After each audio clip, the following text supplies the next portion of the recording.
சோர்ந்து போயிட்டீங்களா? நீங்கள் மன சோர்வோடு இருக்கிறீங்க. வெளியில் சோர்வை காமிக்கலை, உள்ளுக்குள்ளே சோர்ந்து போய் இருக்கிறீங்க.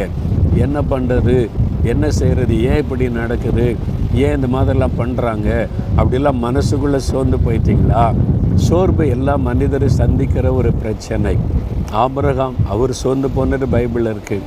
மோசே அவ்வளோ பெரிய தெய்வ மனிதரே சோர்ந்து போனார். எலியா அவ்வளோ பெரிய தீர்க்கதரிசியே சோர்ந்து போனார். எல்லாருமே அந்த வழியாக கடந்து போயிருக்கிறாங்க. நானும் நிறைய நேரம் சோர்ந்து போயிருக்கிறேன்.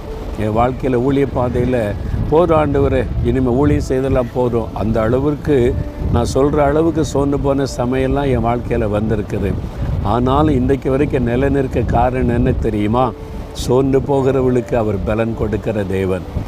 நீங்கள் சோர்ந்து போனனால தான் உங்களோட பேசுகிறார். என் மகனே, என் மகளே, சோர்ந்து போயிட்டியா?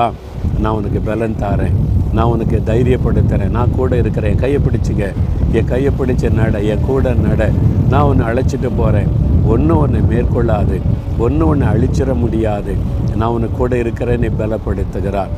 சோர்ந்து போகிறவளுக்கு பலன் கொடுக்கிற தேவன் இன்றைக்கு உங்களை பலப்படுத்துகிறார்.